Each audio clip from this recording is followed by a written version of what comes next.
The highly anticipated hearing for Bryan Kohberger is currently underway and things are getting rather heated. Prior to this, Ann Taylor was probably told by Judge Stephen Hippler that there were certain things that he wouldn't be discussing. And the argument handed from Hippler to Ann Taylor was there is enough probable cause for your client to be in question because his DNA was found on the knife sheath under one of the victims. And Ann Taylor wasn't really having it and went on this wild fucking tangent in which she kind of leaked a lot of her strategy and her play moving forward. She then rebutted by saying, yeah, but what about the blood that was found on the handrail inside of the house, as well as blood that was found on the glove outside? Hippler then stated that although he said he wasn't going to do it, Ann Taylor had brought it up, so he was about to. And went on to basically explain the explanation as to why that was there in the first place and the fact that Ann Taylor kind of already knew this but was just ignoring it. Stating that they pretty much had an explanation for an event that took place prior that day and there's a reason why there was blood that wasn't from the crime scene later on that night found inside the house. Now, a lot of things that are actually taking place are things that we've already anticipated are the plays that are going to take place moving forward. And you're quite literally seeing exactly that happen.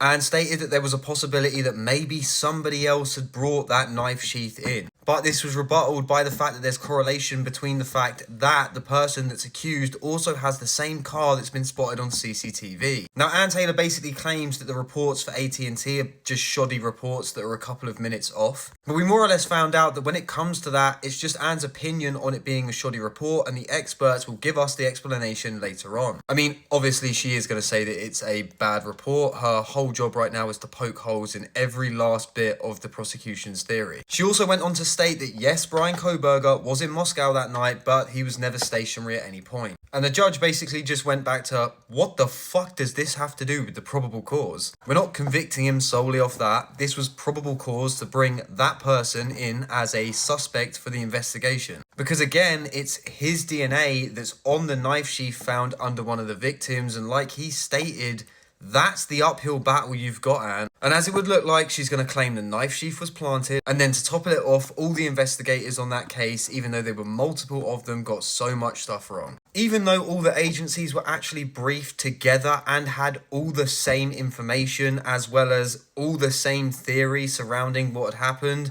they must have just all been wrong in her eyes, and she's right. Then the prosecution came up, and it got rather interesting because I definitely think that Ashley Jennings is a big fan of Snoop Dogg. Anyway, she basically came up and she actually laughed off some of these claims, like physically laughed them off and was like, this just isn't even true. Then dropped some really interesting information about the witness, Dylan Mortensen, and how the defense were trying to use something that she'd said against her. But you're just going to have to follow for that one because this is literally live and ongoing right now.